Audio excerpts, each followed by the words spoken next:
बिस्मिल्लाहिर्रहमानिर्रहीम। अस्सलाम वालेकुम नाजरीन, बेशुमार टॉपिक्स हैं।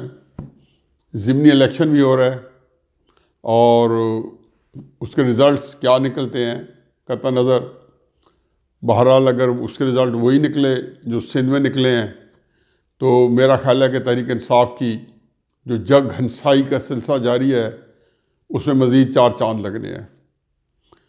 ये ज़रूर है कि वहाँ पे तहरीक इंसाफ वालों ने अत मचाई हुई है। बेगुनाह 2 शहरी इस वक्त तक शहीद हो चुके हैं सियालकोट के हल्के में, और वहाँ पे सारा दिन एक उधम मचा हुआ था ताकि एक खौफ हरास फैले और पोलिंग कम हो।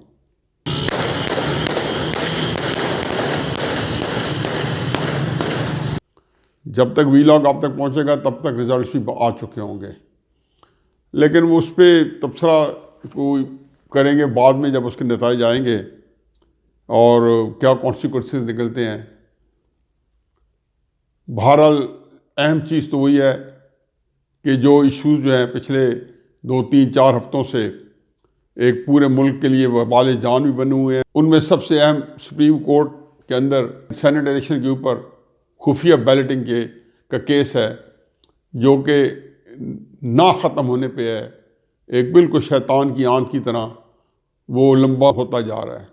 क्या ज़माना था कि जब पनामा के ऊपर एक इमरान खान साहब एंड कंपनी ने मुख्तलिफ जो नादीदा क़ुव्वतों के कहने पे एक सुप्रीम कोर्ट में दरख्वास्त दी कि इसके ऊपर आप तहकीक करें या इसके ऊपर केस करें या सो मोटो लें, तो सुप्रीम कोर्ट ने कहा ये लग़्व है, अब्सर्ड है, और उन्होंने वापस कर दी। और फिर जब केस चलने लगा तो उन्होंने कहा ये तो पकोड़े तलने वाले कागज़ हैं जो हमने दिए हुए हैं। वही पनामा था जो जिसने बहुत कुछ दे गया और इस मुल्क से बहुत कुछ ले गया। खैरानी में हमारे यहाँ एक बड़ी चेकर्ड हिस्ट्री है अदालतों की। इससे पहले कि हम इसको टच करें, वज़ीर आज़म ने एक बड़ी अजीबोगरीब तकरीर की है। मेरी बदकिस्मती है कि कई दफ़ा मैं कमरे में मुक़य्यद होता हूँ और वो टीवी चूँकि देखना पड़ता है अपने आप को अपडेट रखने के लिए, तो उनकी तकरीर आई। पहले मैंने सोचा बंद कर दूँ, फिर मैंने कहा नहीं, इसमें ज़रूर कुछ ना कोई मज़ाहिया प्रोग्राम होगा और कुछ ना कुछ ऐसे लतीफ़े होंगे। मैं देखूँ कि ये अखलाकियात के और एक मोरालिटी के, दयानतदारी के और सच्चाई के किस लेवल तक ये पहुँच गया। उनका एक आखिरी फ़िक्र है जो मैं भी दोहराता हूँ। एक तरफ करप्ट माफिया है और एक तरफ पाकिस्तान है। जीत इंशाल्लाह पाकिस्तान की होगी। एक तरफ पाकिस्तान की अवाम है, एक तरफ ये डाकू और इनके साथ जो इनका माफिया है, और इंशाल्लाह जीत पाकिस्तान की होगी। इमरान खान साहब, जीत पाकिस्तान की होगी। अब मैं उस तकरीर के अंदर चंद बातें उन्होंने की हैं जो मेरा ख्याल है कि कोई हर्ज नहीं है कि इस बंदे के झूठ को मैं तस बाम करूं। मैं हैरान होता हूं कि एक शख्स जो है इसके अंदर कोई बुनियादी वो तालीम है वो है ही नहीं। पहले तो खैर फरमा रहे थे कि जी अंग्रेज़ों ने जंगल लगाए, हमने जंगल बेबान किए। फिर वो 3 जंगलों का जो है वो बताया कि एक कुंदिया मेरे मियाँ वाली ज़िले के अंदर एक जंगल था, एक छांगा मांगा, फिर कुछ चीचा वतनी के जंगल का बताया, और फरमाया कि जी अंग्रेज़ जंगल लगा गया था शायद यहाँ की आब हवा को बेहतर करने के लिए। 70 साल में हमने जो अंग्रेज भी छोड़ के गया था जिस तरह के जंगलात, वो भी हमने खत्म कर दिए। बड़े बड़े जंगलात थे ये छांगा मांगा के, चीचावतनी के, कुंदिया के। उनको ये नहीं पता कि ये जंगल लगे थे, अंग्रेज ने कुंदिया से ट्रेन चलानी थी जहां से वजीरिस्तान के अंदर एक उन्होंने जंग शुरू की हुई थी, तो वहां एक ट्रेन की पटरी बिछाई और ये इंजन चलाने के लिए, उसके ईंधन के लिए जंगल लगाए गए थे कि लकड़ी पैदा करके वो ईंधन बनाया जाए। ये तो इत्तेफाक है कि बाद में डीजल इंजन आ गए और उसके बाद उन जंगलों को जो है उनका उस पर छोड़ दिया गया। यही छांगा मांगा के जंगल थे। लेकिन उससे ज़्यादा इन्होंने फरमाया, एक बड़ी अजीब बात की, और आज वो बात इन्होंने ये फरमाया कि एक मुल्क बता दें जहां पे करप्शन भी हो और खुशहाली भी हो। मेरा तो नैरेटिव ही यही है, मेरा तो बयानिया ही यही है दहाइयों से कि करप्शन गो मुजम्मत के काबिल है। करप्शन इंतहाई एक बीमारी है जो किसी मुल्क में इसका खत्म होना चाहिए, लेकिन मुल्कों को की खुशहाली को नहीं उजाड़ती, मुल्कों को उजाड़ती नहीं है। अब मैं इमरान खान साहब, आज आपने तकरीर फरमाई, आपने कहा एक मुल्क बता दें, तो सुन लें, अपनी तालीम में इजाफा करें। साउथ कोरिया, चूंकि मैं भी वहां जा चुका हूं, वो इतने तरक्की याफ्ता मुल्क है जो यूरोप के जितने तरक्की याफ्ता मुल्क हैं। उसके बारे में कहा जाता है कि करप्शन के जरिए इस मुल्क ने तरक्की की, और उसके जो दो बड़े, एक डिक्टेटर आया था, और मैंने कहा डिक्टेटर आया था 1963 में, पाक चंग ही, जिनको 1979 में कत्ल कर दिया गया था। अभी ये सदर थे, खानदान समेत, गार्ड समेत, वो एक अलहदा वाक़या है, उसे साजिश है। तो उसके अंदर जो कोरिया ने तरक्की की, करप्शन के अंदर भी उन्होंने रिकॉर्ड कायम किए, और उसका पूरा हिस्ट्री मौजूद है।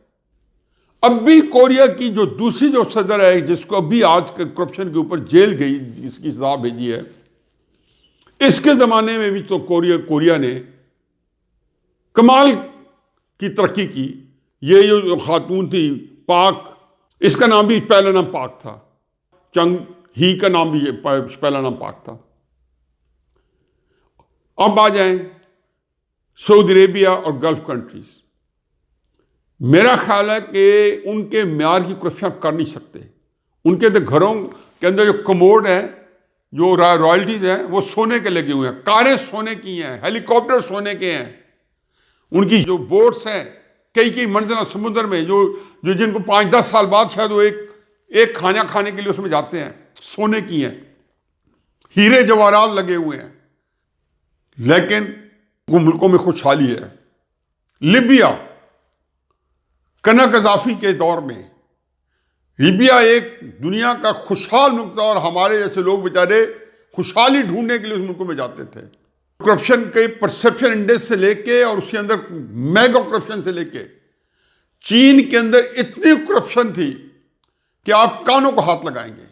फिर आपके पड़ोस में इंडिया, राजीव गांधी तक पे उसकी थी, एक असले की डील थी राजीव गांधी के ऊपर, और इंडिया के अंदर तक माफिया का है करप्शन का, उसके बारे में आप पूरा पढ़े, अभी गूगल करें आपको पता चल जाएगा। चाइना $4 ट्रिलियन कैश पड़ा है, 15-16 ट्रिलियन डॉलर की इकोनॉमी है। इंडिया $500-600 बिलियन कैश पड़ा है, 3-4 ट्रिलियन डॉलर की इकोनॉमी है। सऊदी अरेबिया पहले G20 में है, कोरिया G20 में है। अब आ जाए मैं बताऊं, अब मेरा सवाल सुन लें और इसका जवाब दे दें। कोई बंदा खुदा के वास्ते, मुझे पता है कि उनका म्यार बहुत ऊंचा है, वो सिर्फ इसहाक डार साहब की ही गुफ्तगू सुनते हैं। अब मेरा सवाल का जवाब पहुंचा दें जो मैं बिलक के पूछ रहा हूं, कि मुझे दुनिया का एक मुल्क बता दें जहां पे सियासी अदम इस्तेकाम हो, जहां पे जाती इक्तदार की और ताकत की लालच में मुल्क की ऐसी तहसीब की गई हो और वो मुल्क जो है वो खुशहाल हो। एक मुल्क बता दें पिछले 300 साल के अंदर जो मॉडर्न स्टेट सिस्टम है उसके अंदर, यह दुनिया की 3-4 हजार साल की डॉक्यूमेंटेड हिस्ट्री है, जिस मुल्क के अंदर सियासियत में इस्तेकाम है वो तबाह बर्बाद हुए। 1971 से पहले अगर पीपल्स पार्टी और नवाज शरीफ होते तो कहते ही उन्हीं ने तोड़ा है, ये ना बता दे क्यों टूटा है, कि सियासियत में इस्तेकाम की वजह से टूटा है। फिर आ जाए पाकिस्तान ने तरक्की कब की, जब करप्शन भी अरूज पे थी लेकिन थोड़ी पॉलिटिकल स्टेबिलिटी थी। अयूब खान का वक्त देख लें, हालांकि मुझे पता है कि वो शख्स पाकिस्तान के बर्बाद करने वालों में है और वो पाकिस्तान के मुजरमों में से हैं अयूब खान, लेकिन उसके दौर में तरक्की इसलिए हुई 8-10 साल की हमें स्टेबिलिटी मिली। लेकिन ये वही दौर है कि जिसमें आपके ख़ानदान के ऊपर, जिसमें आपके जितने नानेहाल हैं इनके ऊपर असेंबली के अंदर ये डिस्कशन में आया कि वैक्यू प्रॉपर्टी का जिस तरीके से लोगों ने यहां पे किया कि वहां एग्रीकल्चर लैंड दे के यहां पे शहरी प्रॉपर्टी ली। लोगों को बताया ना कि सागदार के तो वालिद की साइकिल की दुकान थी, ये जो प्रॉपर्टी शहरी प्रॉपर्टी है, ये कौन सी प्रॉपर्टी के वजह से मिली है? क्या ये जानदारी है कि आप एग्रीकल्चर प्रॉपर्टी के मुकाबले में ये प्रॉपर्टी लें? मैं कहता हूं खुदा के वास्ते अपने दो बटन खोलें। आप वो बंदे हैं जिसने अपना काला धन जो है 2003 के अंदर व्हाइट करवाया हुआ है। एमनेस्टी स्कीम ली हुई है आपने? नहीं ली हुई। एमनेस्टी स्कीम क्या होती है कि जो आपके पास काला धन होता है, आप लोग को कहते हो लोगों के पास कागज नहीं है। ये जो करप्शन आपने 2.5 साल के अंदर चीनी, आटा, घी, कौन सा आइटम खोले, दवाएं, जो केपी में किया है मालम जब्बा, मैं तो 10 बिलियन सुनामी ट्री जो आप कर रहे, मैं तो खौफजदा हो गया हूं कि आपने 1 बिलियन ट्री के अंदर जो करप्शन वहां पे हुई है, अब कितनी करप्शन होगी। ये देखो वो कहते ना कि वो या बिचू बिचू खाई जाओ तो तू रोला पाई जाओ। अब शोर मचाने से झूठ बोलें कि झूठ एक वक्त के बाद अपना सब रिजाइल कर देता है। अभी भी आप समझते हो कि चूंकि आपको टीवी की सहूलत हासिल है, मुल्क तबाह होते हैं जहां सियासी अदम इस्तेकाम होता है। 1971 में हम पाकिस्तान टूटते देख चुके हैं। यह पाकिस्तान क्यों आज तबाही के दाने पे खड़ा है? क्योंकि हमने 2014 में यकदम आ गए थे कि सियासत नहीं, रियासत बचाओ, और 14 बंदे आपने मॉडल टाउन में शहीद करा दिए थे रियासत बचाने के लिए। फिर इल्जाम लगा दिया उस गवर्नमेंट के ऊपर ताकि गवर्नमेंट को किसी से हटाएं। मतलब हर वो हथकंडा इस्तेमाल हुए इस मुल्क के अंदर, कत्लो गारत, हर तरीका इस्तेमाल हुआ है जिसमें आप गासमाना तरीके कब्जा करें। उससे पहले आप लंदन के अंदर आपकी और कादरी की जो मीटिंग थी, मुझे कादरी साहब ने सारा बताया उन मीटिंग की डिटेल में, जहां पे जहांगीर 3 भी था। एक दफा नोट्स नहीं लिए गए थे, दूसरी मीटिंग में नोट्स लिए गए कि कादरी ने मुझे बताया कि झूठे भी थे, ये हर जगह जाके मुकर जाते थे, वे सब कुछ तय करते थे। लंदन के अंदर जब प्लान बन रहा था पाकिस्तान में आके रियासत को बचाने का, ये पाकिस्तान के साथ जो खिलवाड़ हुआ है, मैं क्यों कहता हूं अल्हम्दुलिल्लाह, क्यों खुश हूं इस बात में, बावजूद है कि मैं मायूसी की बातें कर रहा हूं। कहता है इट्स ए पे बैक टाइम पार्टनर, आप बच जाएंगे। आप कहते हैं कि FATF के ऊपर आपको ऑपोजिशन ब्लैकमेल किया है।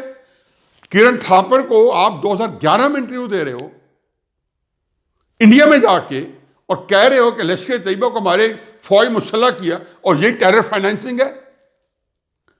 आपने वज़ीर आज़म बनने के बाद जाके कहा है कि हम इनको पालते रहे हैं। ईरान में जाके कहा आपने कहा हम टेररिस्ट को पालते रहे हैं, यही टेरर फाइनेंसिंग है।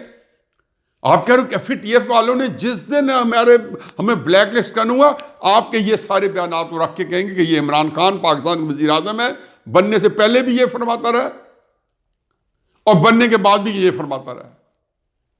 इसलिए ये हमारे पास सबूत है। मेरा ख्याल है कि हद होती है, इससे ज्यादा झूठ की इंतहा नहीं है। आप कह रहे हैं कि सेनेट के इलेक्शन पे RTS पे जीतने वाले, मैं तो सुप्रीम कोर्ट पे हैरान हूं, जब इतनी दिल जमई से और इतनी दिल लगी से पाकिस्तान के अंदर करप्ट प्रैक्टिसेस को इलेक्शन की खत्म कर रहे हैं, तो 2018 का इलेक्शन क्यों नहीं चेक कर लेते? हमें तो ये कहने की टीवी पे इजाजत ही नहीं दी कि इलेक्शन जो है ये करप्टेड है। ये 2018 का इलेक्शन 3, 4, 6 महीने आप ये नहीं कह सकते थे कि धांधली हुई है, RTS की सिस्टम फेल हो गया है, पूरा निजाम हाईजैक कर लिया गया। फिर पैसे लेने वाले भी आप, देने वाले भी आप। अब्दुल कादिर के बारे में तहरीक इंसाफ वालों ने खुद कहा कि 70 करोड़ की ऑफर की है, आपने उसको टिकट दे दिया और फरमाया कि 70 करोड़ की ऑफर दे रहे हैं। वो 70 करोड़ किसको मिले थे? फिर वापस चला गया, तो भी बाप को जब टिकट दिया तो उन्होंने कहा कि वो जो बाप के साथ मिलके बलूचिस्तान में फिर अब्दुल कादिर को सपोर्ट कर दी। ये 70 करोड़ पे आप ले चुके होंगे। मतलब आप लोग सारे काम खुद कर रहे हैं, आप खुद बता रहे हैं, कीमतें आप रेट्स आप बताते हैं, MPA आपके पकड़े गए हैं, लेने वाले भी तहरीक इंसाफ के, वीडियो में देने वाले भी तहरीक इंसाफ के, लेने वाले भी तहरीक इंसाफ के। पुलिस खड्डा कहते मैं घर जानता हूं जिस जहां से पैसे दिए जाते हैं। मजाल सुप्रीम कोर्ट पूछे, अटॉर्नी जनरल कहते हैं संदूक पहुंचे हैं। सुप्रीम कोर्ट ने यह नहीं पूछा कि भाई संदूक कहां पड़े हैं। FIA को यह नहीं हुक्म दिया कि संदूक के वो ढूंढ के लाओ, या अटॉर्नी जनरल को ट्राई करो कि झूठ क्यों बोला है।